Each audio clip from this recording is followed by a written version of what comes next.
Mitten in Berlin ist der Bezirk Berlin-Mitte, der Touristen aus aller Welt anlockt und zugleich die meisten Sehenswürdigkeiten der Stadt hat. Und in einer neuen Folge Einfach dein Kiez wollen wir euch wieder 3 besondere Orte vorstellen. Als erstes ein Social Startup, als zweites eine Eisbar, die sicherlich ganz cool ist, und als drittes eine Brauerei, denn auch in Berlin wird Bier gebraut. Und damit herzlich willkommen zu Einfach dein Kiez, dieses Mal aus Berlin-Mitte.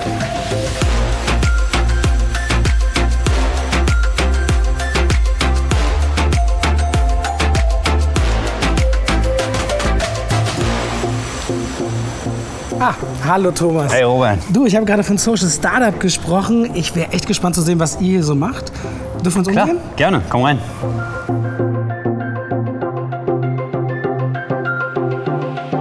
Das ist die Alte Münze. Das ist ein altes Münzprägewerk aus den 30ern.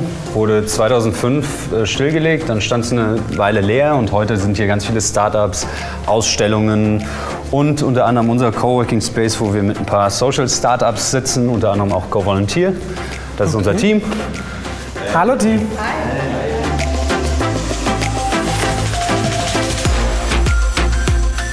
Wofür steht denn Hi-Made? Was macht ihr? Was kann ich damit verbinden?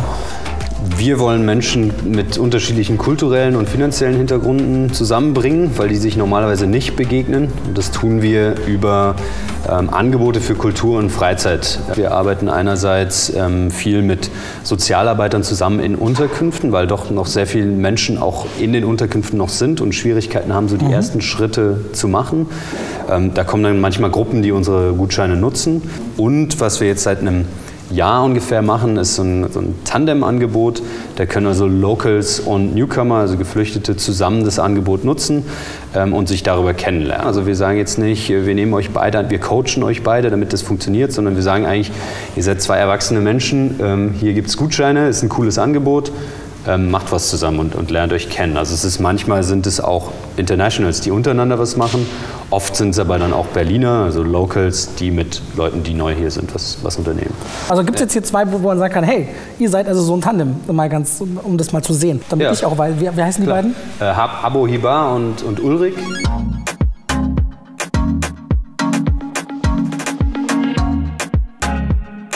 Hallo, ich bin Robert. Salam alaikum. Hallo. Ich bin Robert. Ich bin Ulrich. Wie habt ihr euch kennengelernt? Hier. Beim einen Event, wir haben hier kennengelernt. Ja. Was für ein Event? Das war hier von Hi-Made, gibt es ein Event von die Neuerkommer, um die kennenzulernen. Denn wir waren zusammen, wir haben Kicker zusammen gespielt. Ja. Das heißt, ihr wart in einem Team beim Kickern, habt gewonnen oder verloren? Auf jeden Fall gewonnen. Auch er. Sehr gut. Heute ist ein Kochevent, habe ich gehört. Was habt ihr heute gekocht? Auf Arabisch heißt Fool. Nun sitzt ihr ja hier in Berlin-Mitte, einer der prestigeträchtigsten Bezirke von Berlin. Hat das einen speziellen Grund? Die Leute kommen, die unser Angebot nutzen, kommen aus ganz Berlin. Sich in der Mitte zu treffen, macht irgendwo Sinn. Wie finde ich euch? Wie werde ich darauf aufmerksam? Vor allen Dingen Facebook, da posten wir jeden Tag, was es Neues gibt, was wir auch für eigene Aktionen starten, welche Gutscheine es gibt und wie man mitmachen kann. Also sowohl als Teilnehmer als auch als Unternehmen. Also wenn es ein Unternehmen ist, das gern Gutscheine spenden will. Okay, also Hi-Made einfach bei Google rein. Ich werde wahrscheinlich alle Profile finden. Hi-Made.org. Okay. Dann findest du das alles.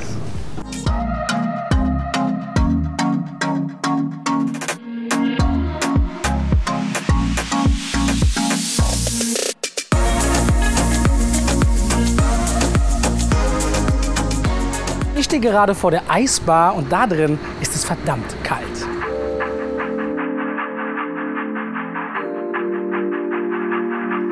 Hallo, du musst Thilo sein. Du musst Robert sein. Da liegst du richtig. Herzlich willkommen bei Angeorg. Ich war noch nie in meinem Leben in einer Eisbar, wenn es überhaupt mehrere gibt. Ich will jetzt wissen, wo wird es kalt? Kannst du es mir zeigen? Bevor wir da reingehen, muss ich dich erst einmal anziehen. Einmal hier reinspringen und ins Licht tauchen. Mal. Genau, richtig. Die Arctic Experience. Das ist ja abgefahren.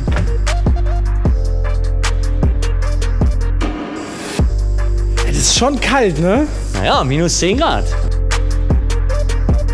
Hat Berliner Bär nachempfunden? Dem ja natürlich, ganz klar. Ja. Cool. Das Brandenburger Tor in Eis? Wir hatten hier 8 internationale Eiskünstler, 2 Weltmeister dabei gewesen. Und die haben hier 14 Tage lang, im Schnitt 10 Stunden lang gearbeitet. Alles gut. Ich bin Idiot, ich habe gekleckert. Ich wollte einen Witz machen, Herr Kellner, Ja. ich habe einen Riss im Glas. Aber Ja, genau. Ja, weil es ist auch wirklich ein echtes Eisglas. Da kann das ja, mal das ist passieren. ja wirklich faszinierend.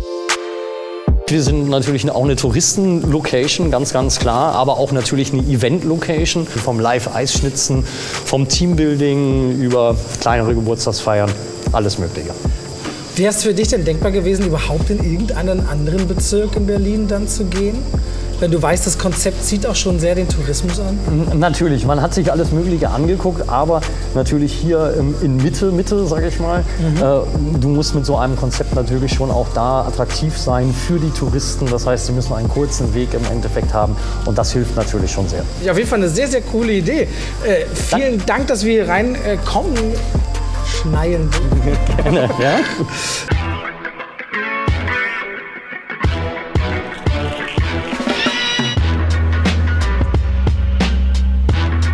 Hallo Robert, schön, dass du da bist. Hallo Olli. Hi. Geht's dir gut? Mir geht's gut, ich habe schon mal was für dich vorbereitet. Nee, kostet jetzt einfach mal auch, ne? Ja, kostet mal. Muss ich da so wie bei Wein oder so Luft mitziehen und dann so ein bisschen durchschäumen? Wir Oder sind einfach? da super entspannt. Okay. Du kannst verkosten, wie du magst. Ich kann jetzt mal ein paar Tipps geben, aber das war's dann. Also, der Unterschied ist eben, du schmeckst mit der Zunge. Ja. Wissen wir alle aus der Schule noch, 5 verschiedene Geschmäcker. Ich frag dich jetzt nicht. Salzig, aber süß. Ja, und und weiter geht's. Egal, so. Ja, läuft. Und mit der Nase kriegst du 10.000 unterschiedliche hin.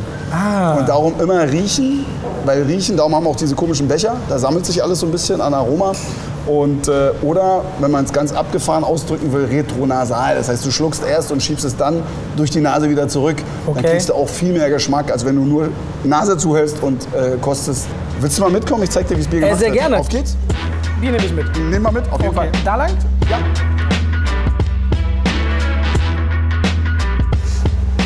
Ich war noch nie auf der Seite der Gleise tatsächlich. So oft lang gelaufen, aber es ist eine geile das ist eine eigene Großstadtromantik, wenn man das mal sieht hier. Arm, aber sexy.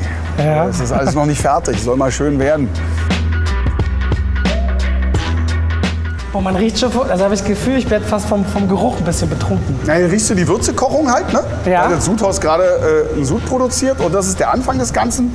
Hier lagern wir das Malz und hier ist die Schroterei. Das heißt, Malz, 50 verschiedene Sorten. Da unten siehst du so ein bisschen irgendwie so ein paar eine Auswahl. Kannst du sehen, so was es alles für Malzsorten gibt, von ganz hell bis ganz dunkel. Das kommt hier rein, das Malz, zerkleinert, wird mit Wasser gemischt und durchläuft bestimmte Temperaturstufen. Die Whisky-Leute vergären gleich die Maische, so wie sie ist. Mit festen Bestandteil machen wir nicht.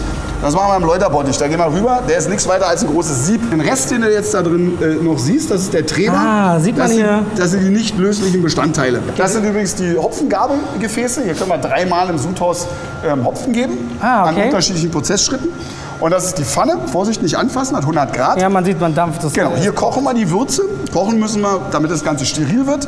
1 Stunde ungefähr. Und wenn es fertig ist, sackt es durch. Unten ist noch ein Gefäß, was wir nicht sehen. Ja. Das ist der Whirlpool. Und am Ende können wir seitlich die blanke Würze abziehen. Die wird gekühlt und belüftet und in den Lagerkeller rübergeschickt. Geht in den die rüber? Gärkeller.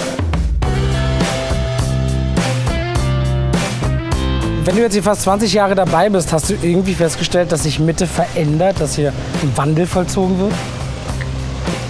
Auf jeden Fall. Es passiert ja immer irgendwie was und es ist ja auch noch nicht zu Ende. Wir sind ja die letzte Brache hier im Grunde, ja. Und in der Zeit hat sich alles geändert. Aber das ist doch cool, oder? Es passiert immer was, ja? Manche mögen Veränderungen, andere haben Angst davor. Deswegen. Ja, ich find's cool. Dein großes blaues Tor, hier geht's weiter mit der Würze. Genau, da wird die Würze vergoren. Das ist der Gär- und Lagerkeller. Also, was hier passiert ist, die Würze kommt rüber, nachdem sie gekühlt und belüftet worden ist. Hier kommt die Hefe dazu. Hefe, ganz wichtiges Thema. Wir haben ein eigenes Labor, wir haben 16 unterschiedliche Hefestämme. Und je nachdem, welche Hefe du wählst, kriegst du ein anderes Resultat in dem Bier. Was ist eigentlich schwieriger, die Würze herzustellen oder das Bier herzustellen? Das wirkte mehr so, als wenn drüben die Zauberei stattfindet. Genau, das ist eine große Anlage, die ist beeindruckend und die meisten Leute denken, da wird das Bier gebraut. Und das ist sicherlich auch wichtig dafür, aber das eigentliche Know-how etc. kommt hier viel mehr zum Tragen, weil entscheidend ist, wie du deine Hefe behandelst, wie du Temperaturen regelst, wie du belüftest und so weiter. ganz, ganz wichtig in der Brauerei. Okay, also auf relativ wenig Platz, verhältnismäßig gut genutzt, Ja. stellt ihr eigenes Bier her. So sieht's aus. Unter der S-Bahn, nicht direkt unter der S-Bahn, aber neben der S-Bahn Berlin. Genau. Wahnsinnig spannend, mal diesen Einblick zu bekommen. Danke, dass du dir die Zeit dafür genommen hast. Und hier lagern noch eure besonderen Fässer so ein bisschen. Ne? Genau, das ist also alles, was holzfass gereifte Biere sind. Zum einen, die lagern hier und das ist unser Raum für Verkostung. Und das ist der Hagen. Hallo Hagen. Hallo Hagen, ich bin Robert. Hallo Robert. Gut. Wir haben eine Tradition bei Einfach Dein Kiez. Und zwar, wenn uns da mal zwei zusammen begegnen, machen wir ein sogenanntes Kiez-Quiz, bei dem es etwas zu gewinnen gibt. Darin geht es immer um den Bezirk, um den es geht. Das ist ja in diesem Fall Mitte.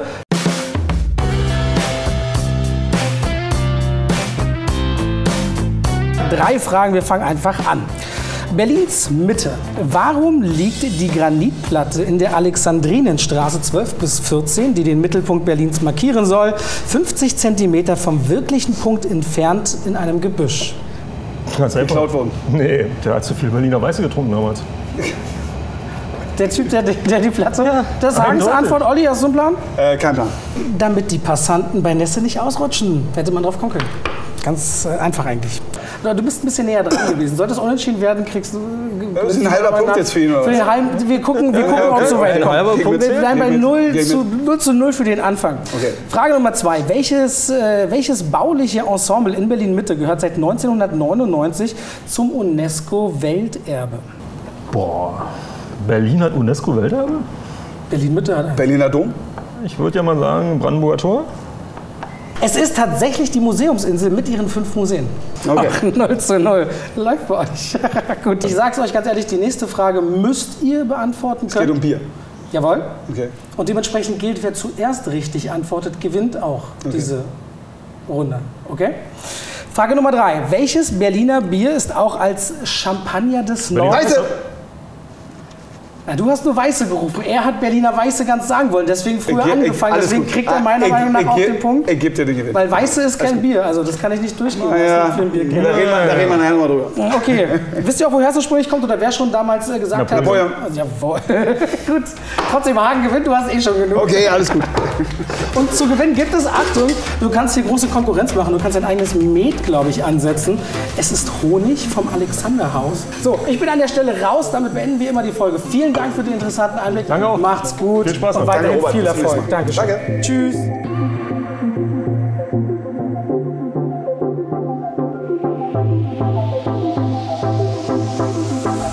Und auch Berlin-Mitte hat mit einer weiteren Folge Einfach Dein Kiez gezeigt, was Berlin alles kann und ich als Berliner gar nicht wusste. Mit Abu Hieber und Ulrich habe ich zwei kennengelernt, die wirklich zeigen, wie Migranten einander begegnen können. Oder die Tatsache, dass wir eine Eisbar haben. Ich habe es nicht gewusst, dass man zu guter Letzt so viele verschiedene Biere mit viel Leidenschaft im Kern und Herzen Berlins brauen kann.